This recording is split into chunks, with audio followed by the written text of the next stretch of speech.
you're racing the racetrack, you got to save your body and the motorcycle as well. We've seen a couple DNFs from here, so that's why we're harping on it, and all these guys know it. Not only getting the body, got to make sure the bike makes it to the end as well. Well, everybody has a game plan. I guess in the case of Southwick, and two get punched in the mouth with sand. Everybody has a plan. Let's see if they can stick to it and execute. A lot of the line, I've said it several times, only 8 points between the top 3 in this championship. Sexton at the number 4, the Monster Fast qualifier. Let's go racing!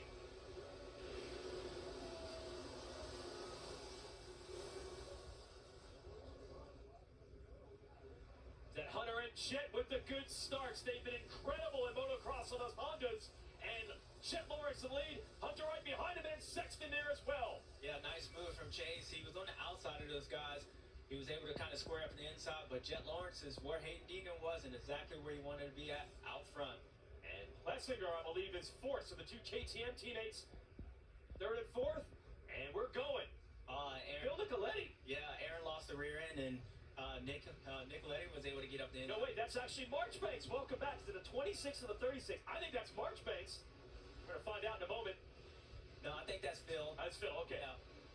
Yeah, Phil wants some action. 36, yep. Yeah, now Jason Anderson was able to get around Aaron as well. So again, Aaron slid out and he lost 2 positions right there.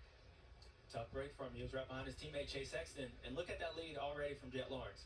Looks a lot like Deegan in the first moto. As for Nicoletti, man, this is what he's been doing all year. Great starts, great opening laps. And he's running 4th right now on the Buck-Off FXR ChefMx Yamaha. Jet Lawrence already starting to get away. Yeah, and we saw Jet Lawrence pull off earlier in practice, and we were thinking maybe it was his shoulder or just saving the energy.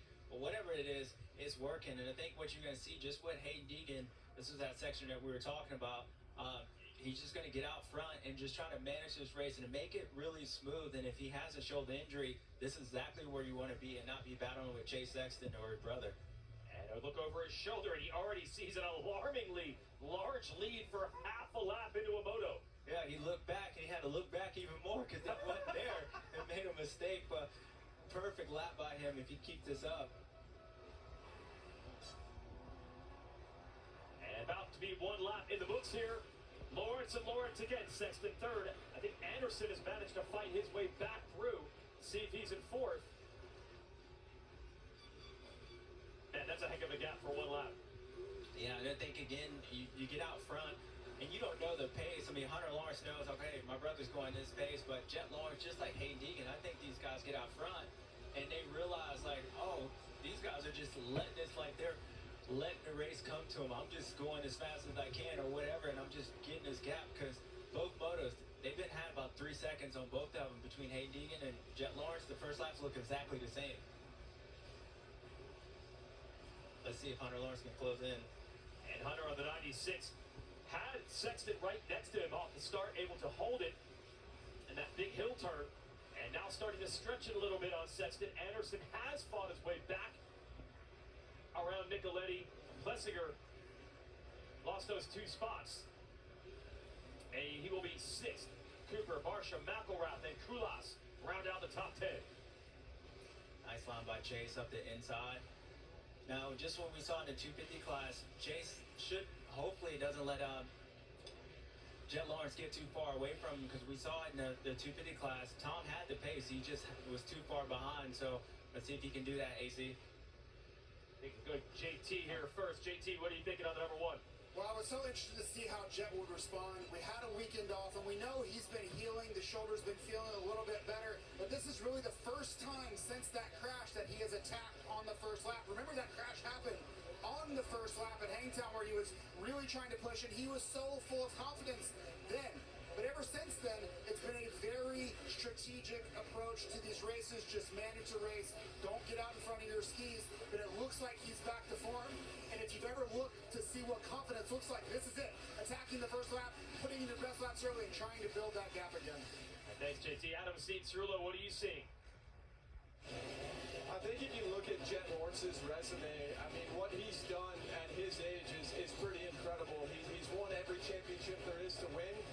And with this talk about him and his health and not sure if he's so strong, not sure if he can win, this and that, sometimes that's exactly what you need to stay in it and stay motivated and come out here with something to prove, you know? that's fun for guys like him, great athletes like Jet. So I think that's a little bit of what we're seeing. I think he's relishing the moment. He's relishing the doubt, per se. And to dig himself out of a hole, no doubt about that, Adam, after the big crash at round 2 Hangtown. But after that fire first lap, now Hunter Lawrence matching his brother. Yeah, I think Hunter is settled in, and he got now he's getting to tow a Jet, but really, as he was going so fast, he was able to get away from those guys, and now you start slowing down, and maybe it's allowing Hunter to catch him up, but overall, he's towing his brother, and they're pulling away from Chase Sexton. Now, bottom box is Marchbanks, who is in his first Pro Motocross race of the year, coming back from 2 different thumb injuries. He's caught Kulas, the Estonian that we mentioned before this moto. It looks like Marchbanks is in the black jersey, trying to get a piece of the top 10. Yeah, I think that's my brother right behind him. They're trying to go up the inside, working on. Oh yeah, Marchbanks is already ahead of them. That is actually Malcolm Stewart in the black jersey. Marchbanks is now just ahead. Yeah. Yep. So Kulas back to 11th, Marchbanks 10th, and there's Malcolm. See Malcolm funnel back to the inside. He's going to go to the outside, and that line pushes away, and he's going to lose all that time. Now you got to work it going, but just like the 250 class, there's battle for days back here, and this is where you don't want to be at because you get your face full of roost. Let's see if he goes up the inside of these guys. Kulas knew it was coming. Knew it was coming. He went right to the left.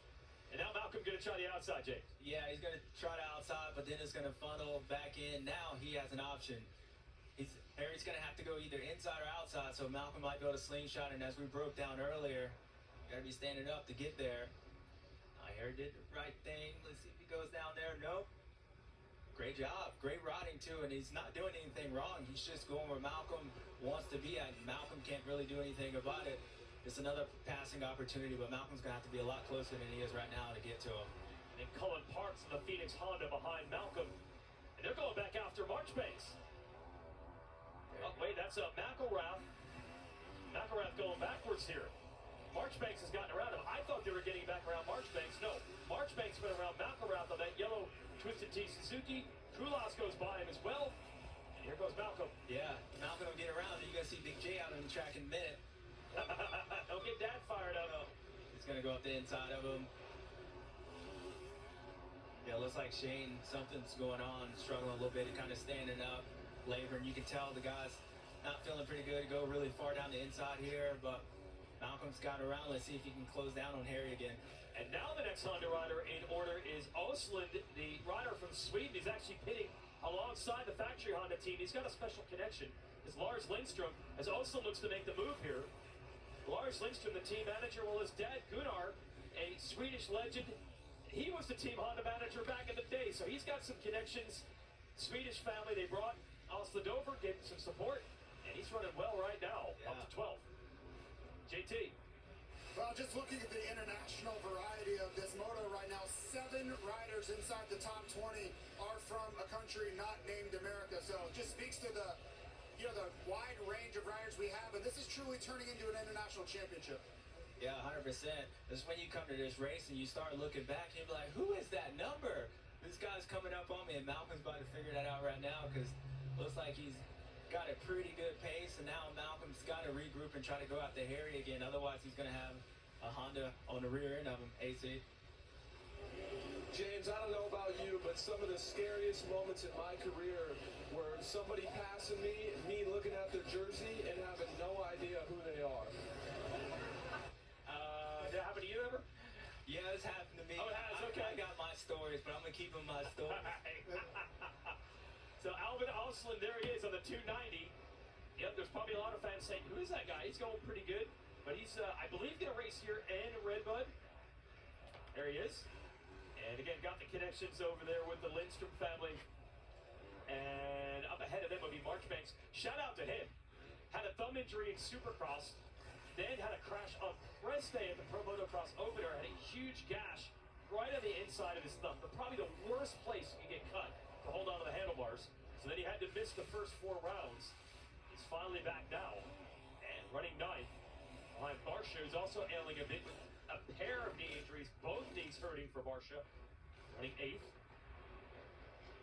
so patient on the throttles. They try to get on the inside of these corners, and again, let the bike just drift out to those corners, those berms. Now it's going down the inside right here, and that makes it tough once you go in that angle going into that corner, because you got so much speed and you can't tell on TV, but it's downhill, and next thing you know, you kind of hit a 90, so that bike wants to tuck underneath you. It's this fast place. Here comes Nicoletti. Well, Justin Cooper has made the move on Nicoletti here. Cooper, who is, I believe, fastest in the second session today in qualifying, and third overall, making the move. And now Plessinger, after that early mistake, looking to get Nicoletti back, and he does. Yeah, nice move by Aaron. I don't know if it was frustration. Nick really frustrated right now off the track. But I wonder, did he go down or something? Because he was, he got past, but then he, you can see Justin Cooper got around him, and then one mistake, now he's gotten passed by Barsha, and it looks like now Garrett Marchbank is, if he don't mess around, he'll be getting passed as well. Yeah, well, ups and downs of this moto from Plessinger. There is Marchbanks. What has happened? Plessinger losing 2 spots to both ChefMx riders and to Barsha. So that's 3 positions in about a quarter of a lap. Yeah, well, you saw him run off the racetrack, and that stop and go, as I'm talking about, it's not like they don't have the powers, but yeah, he's pointing at vision right now. He doesn't have any vision. JT? Yeah, exactly what you just said. He's pointing in his goggles, and a lot of times what can happen in there if you start sweating, water can get on the inside of your lens, or possibly he's out of roll-offs or tear-offs there. So I would assume he'll be pulling into the mechanics area. That message he sent was to prepare them, get the goggles ready, because he's going to pull in here, try to grab goggles as quickly as possible, and get back out there. He's still got him on. Yeah, he's still got it going. So, as JT said, maybe it's sweat on the inside, or maybe sometimes the roll-offs, if he has roll-offs on, they get stuck because of the sand, or he's out of tear-offs. Either way, you can see him not going forward. So for him, the best thing to do would be pulling in, get some goggles, and then try to go out with 18 minutes left in this race. And on the right, Jay Dungey is mechanic with the goggles, so we'll see how quickly they can do the swap. He's going to lose a ton of spots. Yeah, he's coming in.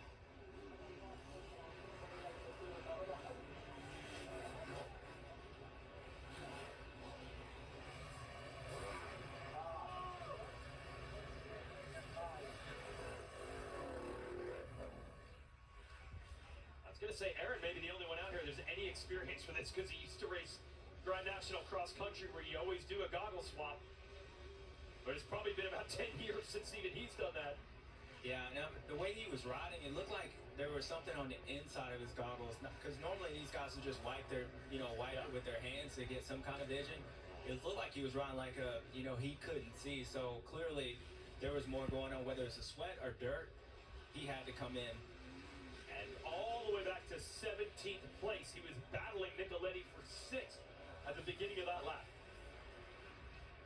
Looking at the lead, Chase Sexton was able to close that gap down on Hunter. It was actually both of those guys who were 6 seconds behind Jet Lawrence. So looks like now Chase is starting to get that form. He was the second fastest out of the top 3. Hunter was third. Jet was still a little bit quicker in both of them. But now you just got to wonder, is Chase Sexton, if he has any kind of pace, if he can get around Hunter Lawrence, maybe he can close. But now, as you say that, Hunter Lawrence must have made a mistake. I mean, Chase must have made a mistake, and he lost that toe again. Yep, there's Hunter in the blue jersey, second. Jet is the only rider with a 2:12 lap. Everyone else 2:13 or beyond, but that was earlier in the moto. Now Jet just ran a 2:13, and everybody else into the 2:14. Sexton trying to get back in there. Yeah, this is where Chase has got to be better at earlier part of the races, and we saw Tommy out in the same situation. Whatever it is on this race, now he's starting to jump a little bit farther, but whatever it is, you get that gap, it's really hard to close down, and I think a lot of that comes to is, one, just how hard the conditions are. You see these guys slipping and sliding, and you're just taking a big chance, and Jet did a phenomenal job getting that gap. Now he's riding his own race. Those guys got to do everything to attack him again. Until I really started working with you, I did not realize how much of the strategy within the strategy we see in these races. We'll talk more about that in a moment. We want to show you first how Lawrence put himself in that position. We'll start it with the motorsport.com whole shot replay. Well, every race so far, except for one this year, it's been the Hondas out front. They done figured it out. And I guarantee you, when they line up on the gate, they feel like they're going to pull the whole shot, and that confidence is showing. So again, Jet Lawrence, Hunter Lawrence, they're both out front. Chase Sexton was right there, but it was a big number 1 and 96 right behind him. Now let's go to the management of it. So you talked a lot about you get out front, you dictate, you can set your own pace and all those parts and pieces. Yeah, so the way Jet Lawrence rides a motorcycle, he's really patient, and I feel like one of the strongest suits for him and what he does, as he makes a little mistake over jumping at, he gets out front, and when he's out front, everybody has to dictate what he's doing, and it allows Jet to be able to be very patient, as we saw Hayden Deegan like jump really far in some of these sections, be patient, slow down, and the way he rides a motorcycle, he stands up quite a bit. When he's out front, it's like a basketball team shooting threes or offensive football team. You can't outscore them.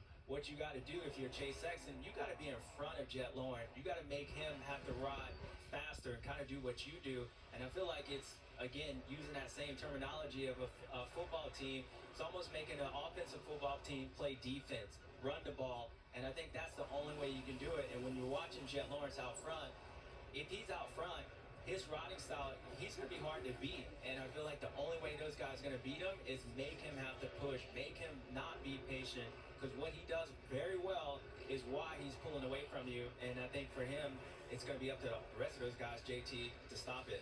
Well, I couldn't agree more. You watch him riding right now. Yes, he's leading the race. He has a 6-second lead. He's turning some of the fastest laps on the racetrack. But I would estimate he's riding at about 80% right now. And maybe it's a little higher than that. Maybe he's looking at making it look very easy. But you see how easy he's entering the corners. There's no real urgency in his riding. He's not taking any risks whatsoever. And to your point, the only way to beat him is to get him out of that comfort zone. You've got to put him on a pace that he's not comfortable with. Just like at High Point, Sexton passed him, looked to be pulling away before he made that mistake. Right here, Jet Lawrence can do 1,000 laps at this pace, no problem. So to beat him, you've got to get him out of this zone. Yeah, and I agree. And just to span a little bit more on that, it's not like he's feeling like he's like, all right, he's not trying. He's trying. But what makes him good is being out front and being able to slow down to hop over the berms and hop over these bumps. And if you're having to catch somebody, you're not doing that. You're pushing and blowing through that stuff. And so I think, again, they got to be in front of him to start. They got to be down here. If we're watching the battle for 11, you got to make him be back there to have a chance to beat him. And I think that's what makes Jet Lawrence so good, because he's never back there. He's putting himself up front, and he's dictating. It's going to be hard for anybody to beat him up front. Bottom box is Dylan Ferrandis starting to work forward on the Phoenix Honda. It's caught Malcolm Stewart now. That is 11th and 12th. Ferrandis saying yesterday at press day, it's the first time this team, Phoenix Honda, has really raced with this level of effort. A rider of Ferrandis' caliber, 450 champion 2 years ago, and racing the full Pro Motocross campaign. They've had some engine issues, been down on power. Hoping they've made some strides. That was the hope after the weekend off.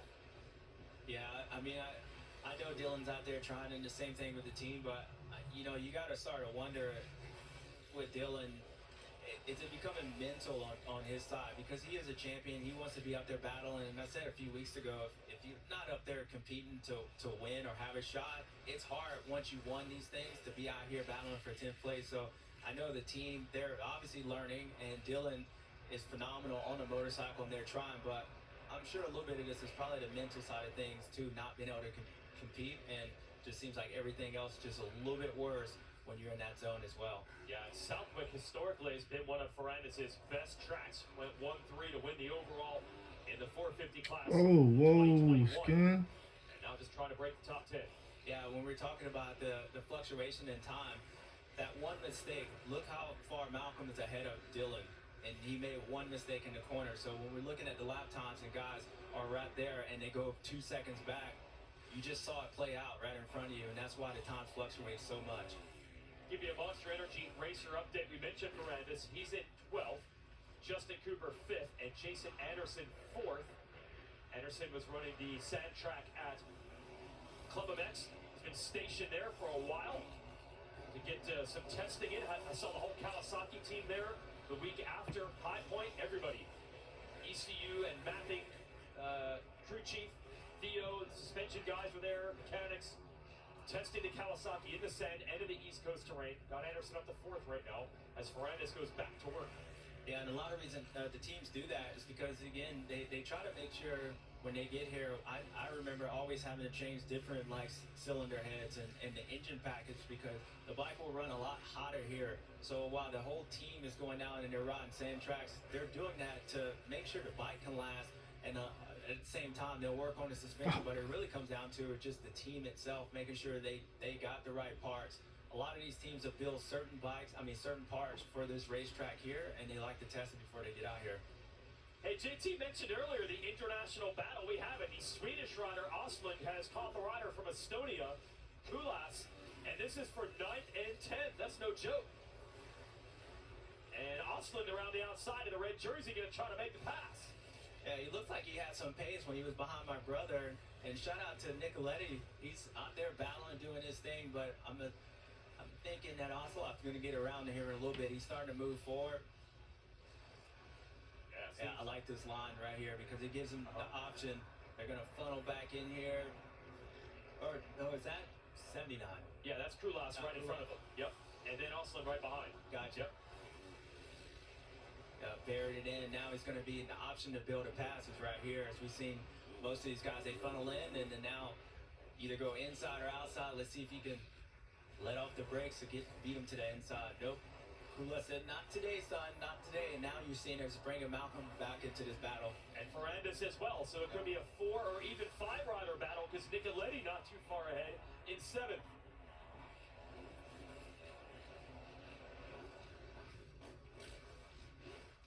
I just love to hear them digging in the sand here. Yeah. The bikes are just laboring so hard. Yeah, they're laboring.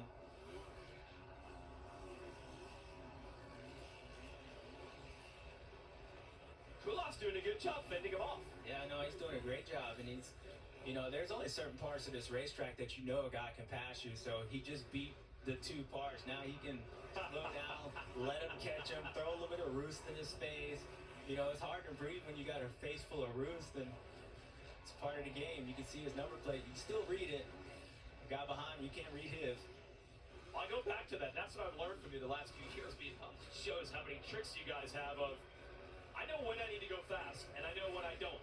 Because he can't pass me here. I'll rush when I need to. Oh, yeah. And if you ever wonder, just for everybody at home, if you watch these guys, you'll see somebody catch them, and all of a sudden, like, there's certain parts where they're following each other. They'll be really close. When there's an opportunity to pass, you'll see the guy in front. They'll start charging. Oh, right here. Asplund goes down. That's exactly what you wanted to do. You knew you couldn't pass him, so throw a roost, get him frustrated. Now you see the bike smoking, but earlier, where you can pass, you go a little bit faster at him, block his line in there. Yeah, because it looked like Asplund was going to get him a lap ago. It looked almost inevitable that pass was going to come. Kulas fights him off for a lap and a half, and now won't have to deal with him for the rest of the moto. No, he doesn't have to deal with him, especially all these tracks. As a rider, what parts of the racetrack that, look, if somebody's battling me and I don't want him to go around, I got to go fast in these 2 or 3 sections. Everywhere else, I'm going to slow down. I'm going to get my energy just to get back to that section, to go fast again, to hold them off. It's a game. It's a game within the game. And then if you're the rider behind, like Asplund was, he's playing that game, right? Oh, he's playing it, and eventually that's why you see guys get knocked down. They get frustrated. They get frustrated. As we go back to Jet Lawrence, and he might be the master of playing it that way, but also, how does the mind not wander when you're in a situation like this? You stay completely 100% focused. Well, I think with Jet, there's just so many, again, the way he rides a motorcycle, I think it's easier for him to stay focused because, he's picking this track. It's not like you're just riding around the whole track. He's picking certain spots. He's jumping. He knows his bumps that he wants to hit. He knows a lot of things. So I think for him, it's keeping his mind preoccupied because he's breaking this track down piece by piece. And if not, he'll have an incident like that, JT. Yeah, and I think, people often wonder why the mechanics give them lap times each and every time they come by on the pit board. It's exactly for that reason, to keep them focused. Just think about the lap time, and if they start to drop off lap time, they know they're losing focus. So it gives them something to focus on. Keep lowering that lap times so they don't start daydreaming, so they don't lose that laser focus that they need. I think it's inevitable that your mind wanders out there. It happens from time to time. It's really about how quick you can bring your attention back to the moment. Those are the guys like Jet that don't make mistakes, that know when to refocus. We're all human, right? We all can daydream, the mind can wander, especially, man, watching Jet ride it, it's beautiful, it looks easy, so I'm sure his mind goes here and there sometimes, but it's just about how quick you can bring the attention back.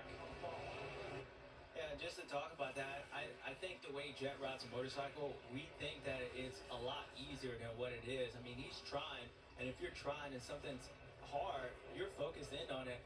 And as well, every few corners, Jet's looking back and seeing where Hunter Lawrence is. So it's not like he has a 6-second lead and he's like, oh, I don't have no idea. He's looking back. So the fact that he does that is keeping his mind focused in and driving forward, because Hunter's still right there. He wants to keep it going. Yeah, could be another Lawrence 1-2. That'd be the fourth moto this year where it was some combination of them 1-2. Want to mention that all 31 rounds of the Super Motocross World Championship, you can listen live on the SiriusXM NBC Sports Audio Channel 85. You can listen to this very broadcast as it happens every Saturday in all 31 rounds of the SMX World Championship. Jet Lawrence, 6.9-second gap.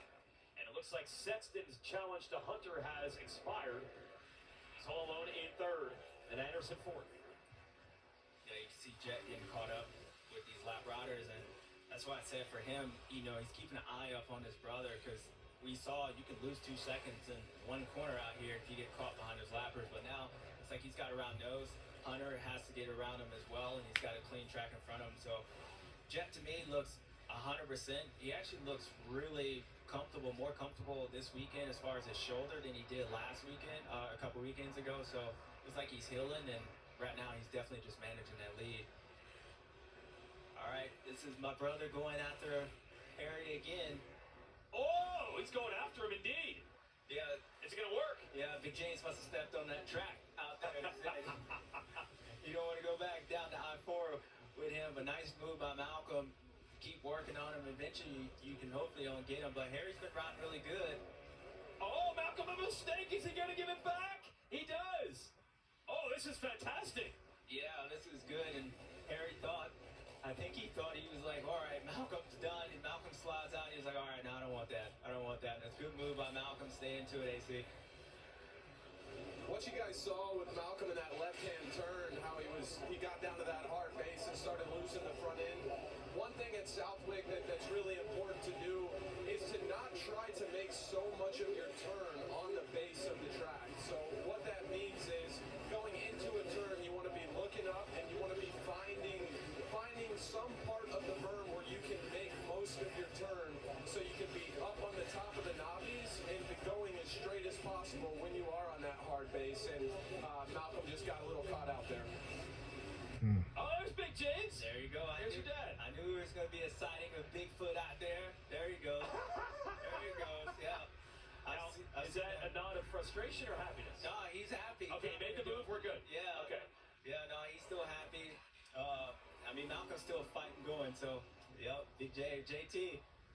So, James, when you would get out front, I used to watch this all the time. We would go back and watch tape and try to understand what was happening. Your dad would give you signs, almost like we thought you wanted to steal home. Like, we couldn't understand. There were, like, baseball signs. He would, like, rub down his forearm when he got out front. One time he was flapping his arms like a bird. We could not figure out what these were. And now, here's my chance. I'm going to ask you, what was he telling you to do? Because you were just annihilating all that. It didn't look like you needed any help at all.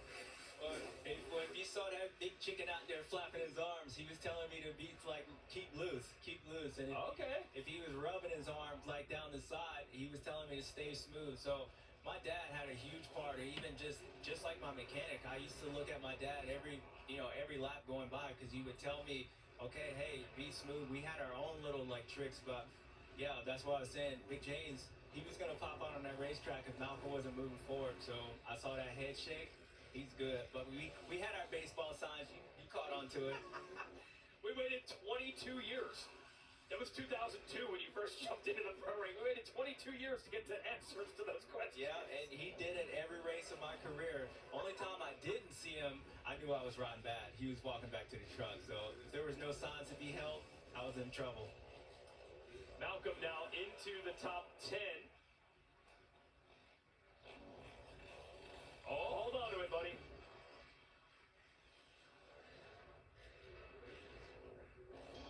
Super Moto Motocross playoffs return September 7th. Get your tickets to history. Go to supermotocross.com now. Super Motocross are 3 playoff rounds taking place in North Carolina, Texas, and Las Vegas, Nevada. Oh, Harry Koulas is staying close. Harry's not done with him, and Malcolm better recognize that. Wait, there's Big James right there. Yeah. Just on the outside of that berm. He recognizes that. Yeah, let's see what sign comes up, because he's going to tell him that Harry's coming. This is good. And that is 11th. Krestinov, the other Estonian. That's Koulas' buddy. He is in 12th. And Oslin, the Swedish rider who fell, 13th. Plessinger has climbed back up to 14th after the goggle swap. Now let's update you on the points. If it ends like this, Jet will take second in the points away from Chase Sexton. But Hunter Lawrence will continue to hold the point lead. There he is with the blue jersey. Yeah, Hunter's doing exactly what he needs to do right now. Maybe his brother, he knew his brother was going to be really strong at this track. I think Jets grew up riding in the sand, so if you have to pick, I would lean towards Jet. And obviously he's getting healthy, but I think Hunter has been very smart all year. When he's not feeling it, he stays on the podium. So for him, maybe make a couple bike changes. He's right there, and I don't think Jet minds going down and knock down for the championship, going down to the wire with his brother, as long as Chase Sexton is behind both of those guys. So Hunter doing exactly what he needs to do. He's got another moto. Maybe he can go one step above. Let's talk about the different riding styles with Hunter and Jet. And my theory is they both moved to Europe at the same time, but Hunter's almost 5 years older. So it was a little earlier in the riding development than Jet, and then they started riding all those gnarly, bottomless, famous sand tracks in Europe.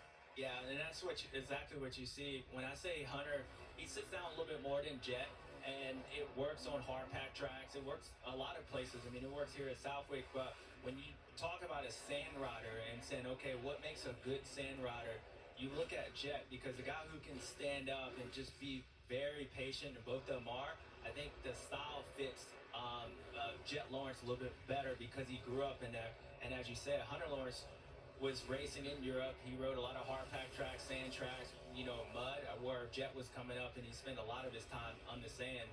And whatever they did is working out, but Hunter sits down a little bit more, which overall, it's working out better for both of them, but Jet has him a little bit covered on this one. On this one, yeah, but I've heard you say it on your podcast that you think Hunter in some ways might be more versatile when you get to the harder tracks. Yeah, I do think so. Early in the year that we saw Hunter, I thought he looked a lot more comfortable on the Honda in the beginning part when they were struggling a little bit for our setup than Jet did. And the reason that was because Hunter, once you sit down, you can put your weight down on that motorcycle to make it work. And because Hunter had more of a versatile of his style, he was a little bit more versatile. I think he made some of the deficiencies of the Honda, he made it work by sitting down. And I think Jet struggled a little bit more. But now they done figured it out. Now they're going to have a hard time trying to beat his brother, but that's just because of his riding style for sure. And honestly, what the Honda team figured out is go back to what they had last year. They had made big changes to the bike for Supercross, was much better in Supercross. And they assumed it would carry to motocross, but they found out after the first 2 rounds it did not. But by then they had already ordered all those new parts for 24, so they have been scrounging around to find every leftover piece from 23, get these bikes where they want them and get to the end of the year. Hunter almost goes down there. Yeah, he tried breaking out of that corner a little bit earlier. And again, that's just that hard pack and how slippery it is just caught up to him. But for this guy, Chase Sexton, the track's completely different than it was in practice. So we were watching him make some changes, and whether he was speeding up the rebound or doing some changes, definitely looks like Chase Sexton's struggling a little bit more. And out of all the races, especially after Hangtown, that second moto, this is going to be frustrating for him because he was right there with Jet. He started right behind those two, and not only he lost the toe to Jet, he lost the toe to Hunter as well. And for KTM and Chase Sexton coming off a week break, that's not what you want, and that's going to hurt Chase for sure. And this is going to hurt as Jet Lawrence, guess what, everybody? It's another moto win streak in route here, 3 in a row. This would be 4. A long way to go to where he was. He had won 24 straight. But what's crazy, you and I were talking about this yesterday, he's still only lost one of these races overall in his career on a 450. Yeah, he's raced 15 races. He's won 14 of them, and the one he lost was this year. It seems like he's had a hard time I was finally, Ferrandis got Marchbanks, by the way. It's up to 7. Yeah, I mean, for Dylan, for sure, not where he wanted to be at, but he's fighting his way up. I mean, we saw him go down as well, so he picked the bike up and started working his way, and now he's got a pretty good pace. He's running basically the same lap times as Jet Lawrence them, about a second off Jet, same as Hunter. Nice to see Dylan out here still fighting. Yeah, that actually is a pretty good comeback. I mean, he was way off the radar, way out of the top 10 early. I'm not sure exactly what spot he started in. But 7th now for Ferrandis. Barsha digging it out. That actually looked like a whip for style, but I think he was just saving it. I don't know if you saw that. He got kicked on the takeoff of that jump. I would just say style points. Anything that he does, Sure. let's just say that's what I meant to do. And what I mean to do is go out here and win another moto, plowing back in this points lead, this championship. Yeah, it's going to move into 2nd at the end of this moto. Of course, there'll be another one in a little over an hour. And they had their shot. He was definitely beat up after the crash at Hangtown. He figured out a way at Colorado and High Point to, as we were saying, engineer a win. Maybe he didn't quite have his best stuff physically. And the weekend off, he might be back to the old level this afternoon, although there will be a second moto that will be an even tougher test. Looks good right now. Jet Lawrence closing in on 4 straight moto wins, a championship rebuild, and a big moto win at Southwick. Clockwork.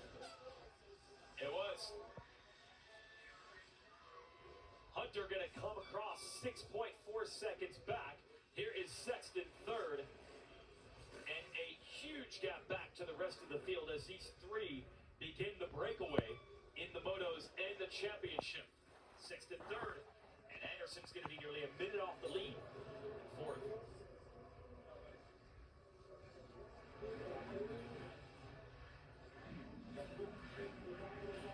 Sand in the mouth? Sand in the mouth. Coughing it up. We'll talk to Jet after this.